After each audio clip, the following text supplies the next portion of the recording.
Thank you, Mr. Chairman. Judge Craftsher, I'm going to read you a quote, and you tell me whether or not you know who said this, okay? 100% of the women at call centers have been abused. It's an atmosphere of abuse. Anytime we see a call center person, female, all have been abused. Do you know who said that, Judge? I did. It was taken out of context. Well, sir, your microphone, can you repeat that, sir? Yes. He said it was taken out of context. Well, let's put that in context. Judge, did somebody testify to that at a lower level? Was that in the record? No, sir, that was my experience. Did you rely on a learned treatise? You made a point of saying in your opening statement how much respect you pay to the federal rules and the Constitution.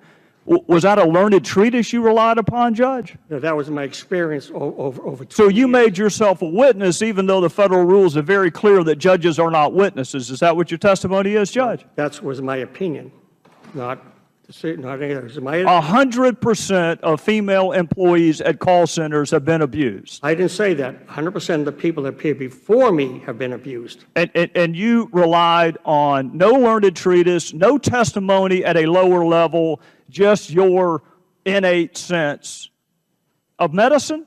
No, that's been my experience having hearings. Well, let me ask you about another one of your experiences, Judge. I want to read you another quote and ask you whether or not you recognize who said this, okay? Mm-hmm. How did your family discipline you? Did they hit you on the butt? I'm starting to do some analysis. It's starting to be when women are hit at an early age, they start developing problems in their 20s, late teens and 20s. My ex-wife told me about this. There's something in a girl that's a sexual thing. It arouses certain things. Did you say that, Judge? Yes, I did. Did you rely upon a learned treatise in reaching that determination? No, I relied on... Did you rely on something at a lower level, a hearing, a witness testified to that? No, I relied on my experience hearing case over 20 years. Judge, I hasten to add, because you made a point of saying in your opening statement that your first responsibility is to the Constitution and the federal rules of evidence. Are you aware that judges can't be witnesses? Are you familiar with that, Judge? I don't consider myself a witness. You just testified to your own personal experience. If that's not a witness, what is it?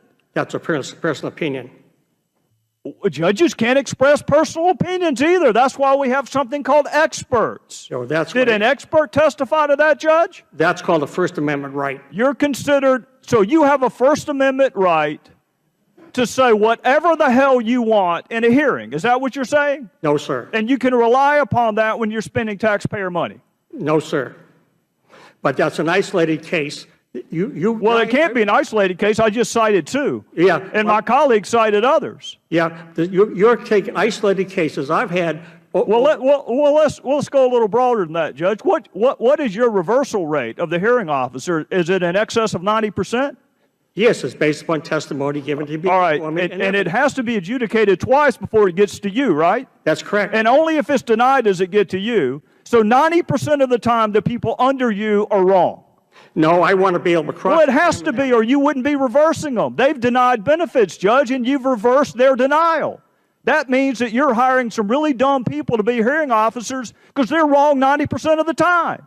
No, sir. I want to be able to cross-examine the people from Social Security. I'm glad you mentioned cross-examination. Right. I can't tell you how glad I am. Yeah. Because in every other court proceeding, there is someone cross-examining the witnesses, but it's not a judge. It's an attorney, and that's true in misdemeanor crimes, that's true in felony crimes, that's true in civil cases. So what I think you need, Judge, is I think you need an advocate and an attorney for the taxpayer in the hearing room. Because I don't want you cross-examining witnesses. If you really think that paddling a child leads to sexual issues, I don't want you doing the cross-examination. And if you really think that 100% of CNAs have been abused and 100% of females in call centers have been abused, I don't want you doing the cross-examination, Judge. Sir, we wear three hats. One hat is the Social Security hat. The other hat is the claimant's hat. The other hat is the Social Security hat. Where's the expert witness hat? You just said you were an expert witness. We have an adversary system, and I have the right. It's not an adversary system. There's no advocate for the taxpayer that's in the courtroom. We have a non-adversary system, sir. It's a non-adversary system, and I have to wear 3 hats. It can't be too adversarial, or you would not reverse the hearing officer 90% of the time. And some of your colleagues, 99% of the time, they reverse a hearing officer. And we mistakenly, Judge, thought it was because you were eyeballing the witnesses so you could assess credibility. But we learned from your colleague, Mr. Taylor, that that's not even true. Sir, you don't even have a hearing. You just do it on the paper. Sir, it's not eyeballing the witness. I take testimony. I have had here, this sheet has... And who does the cross-examination? It has 186 ailments on it. Who does... Well, that's your document. Mr. Cummings, No. Mr. Cummings just exposed it. That's your document. No. That's the attorney also provides one for me. the attorney for whom? For the claimant. That's my point. There is no attorney for the taxpayer. Good. We're going broke. Mr. Chairman, I know I'm out of time, but I'm going to tell you a story from Spartanburg real quickly. I had a judge call me. He's apolitical. And he said, I just sentenced someone for calling under people's houses and stealing their copper. And he said, what really struck me as being unusual, Trey, is he is 100% disabled in the back. I want you to think about that, Judge, and I want you to think about one other thing, too. I went on a tour of something called a workability center, where people with special needs value work enough that they go to work every single day. And there was one man who was confined to a wheelchair, had no use of his hands or legs, but his job was to encourage his fellow employees.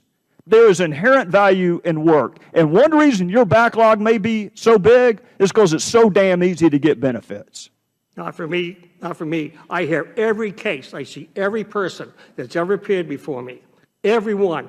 You reverse the hearing officer over 90% of the time, Judge. 90% of the time, the person at the first level is wrong in your judgment, and you are citing your own version of medicine. 100% of the people are abused.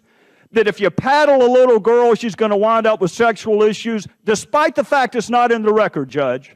Well, you may be a judge, but you're not God. Well, let me explain to you. If I had this person in front of me that was down below, I can examine him on behalf of Social Security, and that would allow the claimant's rep. Well, then why don't your colleagues have hearings? Why do they do it on the paper? If it's that important to eyeball a witness and assess credibility and cross-examine them, why are you doing it on the paper? That's what I said in my remarks here. We need the ability to be able to have the witnesses who give any comment down below should be appear before me, so I can examine them, and they can be cross-examined by the. I want them being cross-examined by an advocate for the taxpayer, Your Honor, with all due respect, not a judge. Well, they need an adversary system, which we don't have.